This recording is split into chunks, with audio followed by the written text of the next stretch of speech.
అలసిన వానికి ఓరడించు మాటలు. సహోదరుడు భక్తసింగ్ గారి పరిచర్య నుండి సేకరించిన అనుదిన ధ్యానములు. యేసు శ్రమపడిన తరువాత 40 దినముల వరకు వారికి అగుపడుచు దేవుని రాజ్య విషయములను గూర్చి బోధించుచు అనేక ప్రమాణములను చూపి వారికి తన్ను తాను సజీవునిగా కనపరుచుకొనెను. అపోస్తలుల కార్యములు 1వ అధ్యాయము మొదటి 3 వచనములు. ప్రభువైన యేసుక్రీస్తు పునరుద్ధానుడైన తరువాత 40 దినములలో 10 సార్లు తన శిష్యులకు కనపరుచుకొనెను. 5 సార్లు పునరుద్ధానుడైన దినమున ఈస్టర్ దినమును, మరొక 5 సార్లు పునరుద్ధానుడైన మరుసటి దినము నుండి 40వ దినం వరకు, అనగా ఆయన పరలోకమునకు కొనిపోబడిన దినము వరకు కనపరుచుకొనెను.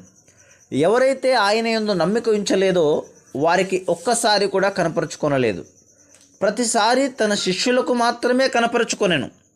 ఆయన శిలువపై ఉన్నప్పుడు ఇశ్రాయేలు రాజు కదా, ఇప్పుడు శిలువ మీద నుండి దిగిన ఎడల వారిని నమ్ముదుము అని హేళన చేసిరి.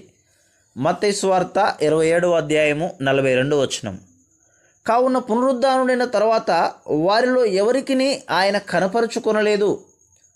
రోమా 4వ అధ్యాయము 24-25 వచనములలో చెప్పబడిన రీతిగా ఎవరైతే ప్రభువైన యేసుక్రీస్తును తమ స్వంత రక్షకునిగా అంగీకరించి నిత్యత్వమునకు ఆయన దృష్టికి నీతిమంతులుగా తీర్చబడిరో వారికి మాత్రమే ఈ అద్భుతమైన పునరుద్ధాన శక్తిని ఆయన కనుపరచును. ప్రతి ప్రత్యక్షత ద్వారా మరణమును జయించిన ఈ గొప్ప రహస్యమును అనుభవించుట ద్వారా అది మనలను అత్యధిక విజయశాలులుగా చేయును.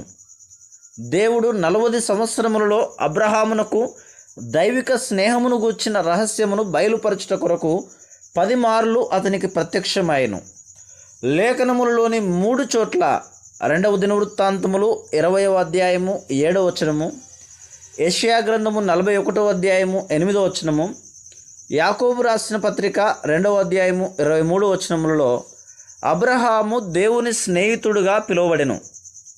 అబ్రహామునకు కలిగిన దేవుని 10 ప్రత్యక్షతల ద్వారా దేవునితో స్నేహమునకు 10 మెట్లు ఉన్నట్లు మనం చూస్తున్నాం. అదే విధానములో పునరుద్ధానము తరువాత ప్రభువైన యేసుక్రీస్తు తన శిష్యులకు ఇచ్చిన 10 ప్రత్యక్షతల ద్వారా మన అవసరములన్నిటి కొరకు ఆయన గొప్ప పునరుద్ధాన శక్తిని అనుభవించు 10 రహస్యము గలదు. ఇట్టి శక్తి ద్వారా ఒక దినమున ఆయనను ముఖాముఖిగా చూచి ఆయన వలె ఉందుమను నిరీక్షణను మనలో కలిగించెను.